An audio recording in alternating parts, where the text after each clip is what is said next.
Before we get to today's show, I wanted to share a quick reminder that being financially organized is one of the biggest factors in building wealth. Want to be a millionaire? It's not going to happen if you're not organized with your money. So, how can you get organized? Well, our favorite app is Empower. It's free, allows you to connect your banks and brokers, and it gives you daily income and expense updates. Ready to try it out? You can sign up at thecollegeinvestor.com/empowermoney. Thank you so much for dropping by to the College Investor Audio Show today. So glad to have you. Today, we take a look at this article. The final Save Plan lawsuit is fully briefed. Here's when borrowers could get an answer. We're going to take a look at that in just a second. Anytime you hear a podcast, you can always see the article at thecollegeinvestor.com. You can dive deeper, find all the links and the resources you need so you can pretty much know everything you need to know. You can also like and follow, subscribe, and click all the buttons on social media just by typing in the words The College Investor. You'll find us. We'd love to help you wherever you are in your money journey. All right, so the U.S. Department of Education filed its reply brief in support of its motion to dismiss in Havens versus U.S. Department of Education on August 17th of 2026, closing out the briefing schedule in the last lawsuit, still trying to revive REPAYE for roughly 7 million former SAVE borrowers. That is just a reminder that this lawsuit was never to save the SAVE plan, so get out of there. If you're still somehow in the SAVE plan, get out. The filing asks the judge to dismiss the case. Okay, so hours earlier, the Education Department's lawyers filed a notice of corrected filings, walking back a factual claim the agency made on July 29th. In an earlier brief, the department told the court that 4 of 5 non-party borrowers who submitted declarations, quote, most recently reported incomes of $0, which would mean their payments would be $0 under any plan and no irreparable harm existed. So then, those borrowers filed counter declarations on August 7th saying they had reported real income either directly or through the IRS. The agency investigated, found the borrowers were actually right, and blamed technical errors. Oh, those technical errors, they're the worst. With its National Student Loan Data System database, it filed corrected versions of both the brief and then they apologized. Even so, the agency's core position that the case should be tossed has not changed. Why it matters. An agency conceding that its own loan database produced wrong income figures in a federal filing is not a small thing. When there are 7 million borrowers who sit in SAVE forbearance for 2 years waiting on that same system to process their freaking applications. Please pardon my language. The department says the error is largely immaterial to its legal arguments, and on the merits of this case, it actually might be right. So it hands the plaintiffs a credibility argument at the exact moment the judge is weighing whether borrowers face irreparable harm from being forced off of the SAVE plan. For the rest of the 43 million student loan borrowers, it opens real questions onto the accuracy of their loan accounts in general. That's kind of important. This comes as other errors have been found and corrected recently, such as PSLF calculations. You can dive deeper into that subject at thecollegeinvestor.com. It's a doozy. All right. So here's what the borrowers are asking for. The 4 named plaintiffs filed their motion for a preliminary injunction and stay back on June 23rd.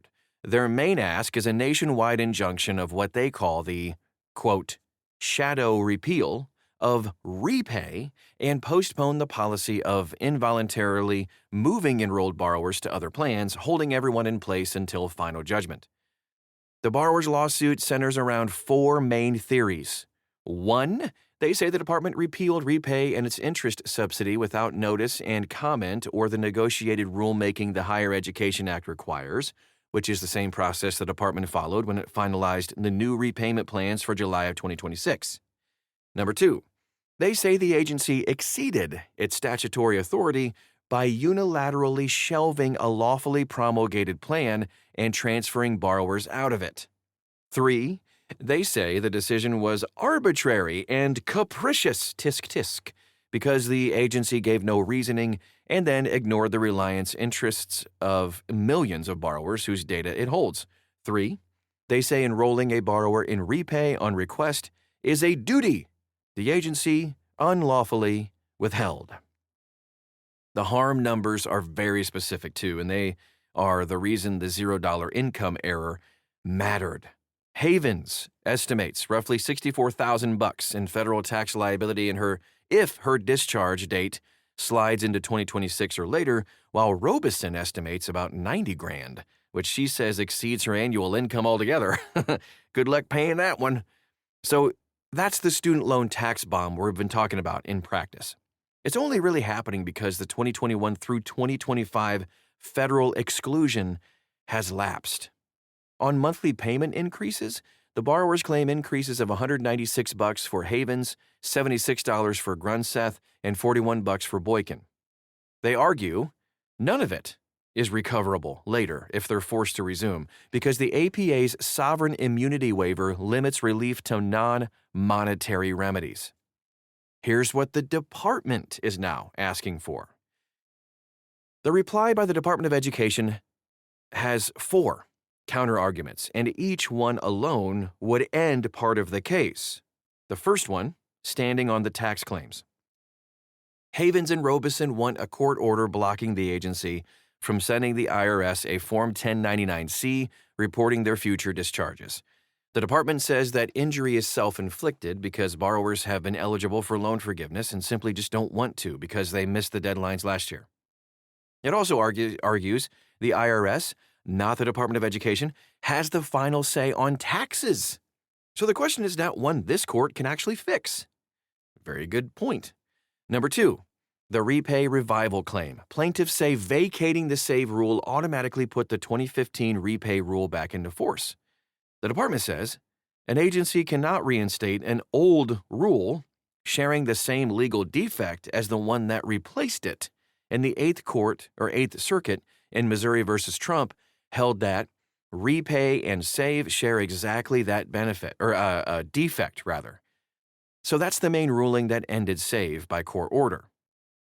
Another good argument. Number 3, the forced plan switch. The department notes both sides agree this claim stands or falls with the repay claim. The OBBBA requires every ICR borrower to select a new plan before July 1st of 2028, regardless, which is why pay and ICR are ending and why RAP and IBR are the plans left standing. And number 4, the 11-day window. Plaintiffs argue that when the Eastern District of Missouri briefly dismissed Missouri versus Trump on February 27th of this year, the injunction against the SAVE rule dissolved, and forgiveness rights vested during the 11 days before the Eighth Circuit reversed. The department calls that a collateral attack on the Eighth Circuit and says judicial retroactivity wipes out any theoretical benefit. That's a mouthful. Here's how this all connects. Okay. The stakes are a lot smaller than many headlines have promised. This will not revive the SAVE plan. This was never about saving the SAVE plan. And it's iffy if it even revives the repay plan. 2 plaintiffs are chasing favorable tax treatment, and 2 are chasing monthly payment, math totaling about $1,320 over 2 years. For most of the $7 million, repay's not even the answer anyway. It requires using spousal income, even if you file jointly. And it has a 20 or 25-year forgiveness timeline. And the payment calculation is virtually identical to pay or the new IBR. That being said, just pick a new plan. And here's what's next. Now that the briefings are done, we just kind of wait for it. Hurry up and wait. No hearing is scheduled, and none is even required.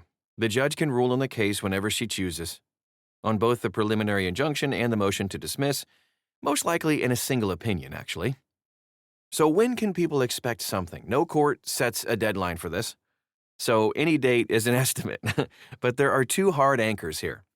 The department has told the court the earliest a borrower can be forced to move is September 29th of 26. Heather Havens received a 90-day notice around July 14th that expires in mid-October.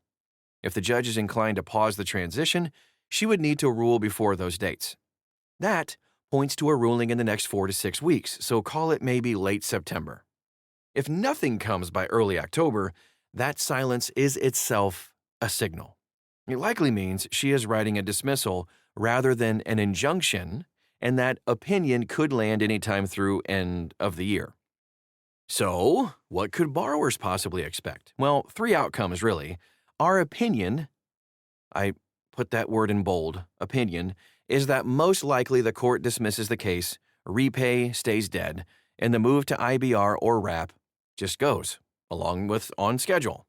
The second thing, the court denies the dismissal and lets the case go to the merits, which buys months of uncertainty, but it doesn't restore repay or stop the plan switch by itself. Third, and the least likely thing to happen, the court grants a stay, pausing the involuntary repayment plan transfers. However, it's like this would be just a pause and not a repay revival, so the department would almost certainly appeal within days anyway. There's also some wild card thing worth mentioning.